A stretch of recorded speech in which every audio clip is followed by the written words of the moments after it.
माता चामुंडा देवी की कथा की 13वीं अध्याय। परी ने दिया आदेश शादी का तथा पोगल प्रस्थान की धरती पर परियों का गायब होने का हाल। इतनी कथा सुनने के बाद भगत बोले, हे जगत माता, उसके बाद क्या घटना घटी हुई कृपा करके मुझसे कीजिए। उस पर भगवती मामाई ने कहा, हे भगत, जब उस परी ने उन दोनों भक्तों से कहा था कि आप में से मेरे साथ कौन शादी करेगा, और उस पर रेंजकाव ने कहा था कि मैं आपके साथ शादी करने के लिए तैयार हूँ। हालांकि उस भगत ने पहले से ही शादी की हुई थी।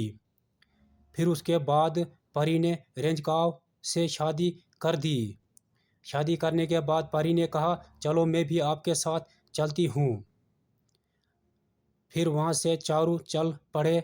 चलते चलते अर्जुन कोट नामक स्थान पर पहुँचे। वहाँ पर देखा कि उनके दोनों बैल वहाँ पर घास चर रहे थे।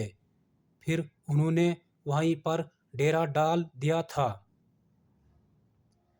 और उसी स्थान पर रहने लगे।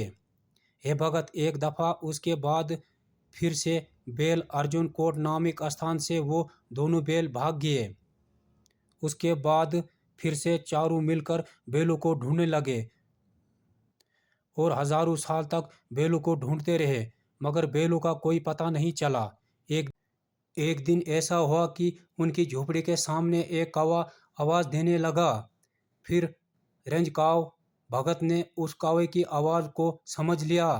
कौवे ने कहा था कि हे देवी के भक्तों, तुम क्यों परेशान हो? आप जाओ सेनापति नामक स्थान पर, आपके दोनों बैल वहाँ पर है। उसके बाद चारों अर्जुन कोट नामक स्थान से चल पड़े।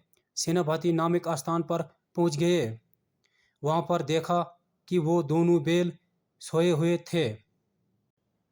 फिर से उन भक्तों ने वहीं पर डेरा डाल दिया और उसके बाद वहीं रहने लगे। और आस्ता आस्ता सेनापति पोगल प्रस्थान की भूमि पर जानवरों की आबादी बढ़ गई और सभी जानवर मिलकर रहने लगे। उसके बाद एक दिन मेरे भगत रेंजकाव को परी ने एक कच्चा धागा दिया और कहा कि इस धागे को अपने शरीर से बांध लो। उस परी ने उससे ये भी कहा था कि जब तक इस धागे को तुम अपने शरीर के साथ बांध कर रखोगे, तब तक मैं आपके साथ रहूंगी। बात सुनकर उसने उस धागे को अपने शरीर में बांध लिया। फिर एक दिन उस भगत ने सोचा कि इस धागे में आखिर क्या राज है। फिर उसके बाद रेंजकाव ने उस धागे को खोल दिया। तब परी ने उससे कहा कि अब मैं आपके घर से जा रही हूँ। और उसके बाद परी ने रेंजकाव को आदेश दिया कि हिंजन गली से जब सैलाब आएगा तब सबसे पहले देवदार का पेड़ आएगा और उस पेड़ को कुल्हाड़े से काटना, अगर खून निकलेगा तो उसे जला देना। उस परी की बात सुनकर वो भगत हैरान हो गया। उसके बाद वो परी वहाँ से गायब हो गई और तमाम परियों का राज पोगल प्रस्थान की धरती से खत्म हो गया। उसके बाद एक दिन अचानक सैलाब आया। सबसे पहले जो देवदार का पेड़ आया था उसके बाद एक दिन अचानक सैलाब आया। सबसे पहले जो देवदार का पेड़ आया था उसने उस पेड़ को कुल्हाड़े से काटा। उस पेड़ से खून निकलना शुरू हो गया। उसके बाद वहाँ पर उसी पेड़ को जला डाला।